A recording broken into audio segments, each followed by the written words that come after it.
Master Pork Lord by Rob Zoid MyPax. Chapter 1. The acid Dick rain sheened, with a gracious sort of greenish tint, that certain silk milky non-Thursday.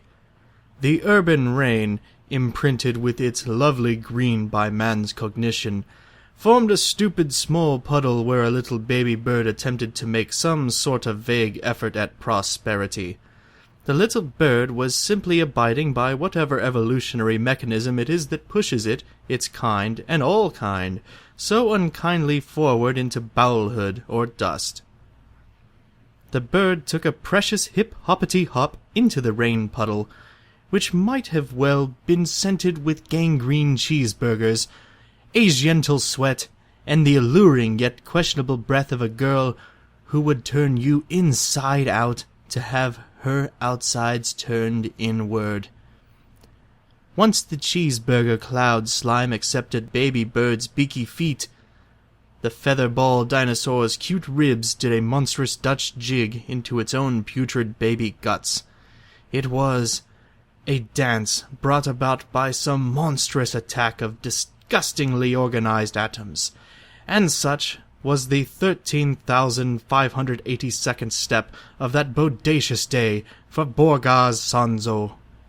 Step 13,582 was better than 13,581, as well as the other steps preceding, but beyond that retroactive range was the last joyous step of Borgaz. He lived in a little house a multi-thousand miles from mid-nowhere. 305,451 steps ago, Borgaz last kissed the sugar shell of a natural piece of youth and femininity named Kansa, who was originally devoid of a real culture, being from a land of mud and woeful banjos. She hailed and hails from Kentuckyville, Idaho. Kansa, in spite of this autodramatic drawback, miraculously paraded enough butt-pelvis magic to visually beckon the dumber half of the viler sex. With this curvy power, she experienced her only assurance of value as an organism. Of course, Borgaz was lucky enough to do the same for those who spoke in clam, and mutually this was the sole true reason Kansa and Borgaz were ever anything more than passing peripherals to one another. They ignored this hollow fact for sake of pride and pride of sake. Borgaz's cousin Buckles wasn't so lucky by means of biology. Buckles had facial deformities. You could say, you say it every day, that he could sniff his eyebrows. But he once beat a wandering injured boar to utter non-existence with a hammer he bought at a somewhat discounted price. With that, he won Borgaz's partial approval for eternity when there's no time left. Although he was somewhat subjugated by Borgaz for Borgaz's ego's sake, Borgaz's ego, E-I-E-I-O, was like a Camaro parked in a landscape of mild poverty, painted with a matte paint job so as not to seem out of place.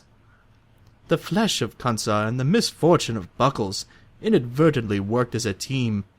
They rubber-scrubbed-up the Camaro.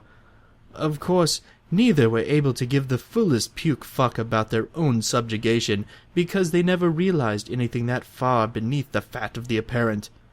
Being co-workers, in this abstract sense, Buckles' misfortune once wore the flesh of Kansa to a company's Halloween party, where everyone chit-chatted talk that was sandpaper boring at the water cooler.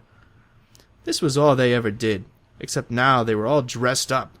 In short terms, these folks are people who cannot spell perfect without the letters I and M.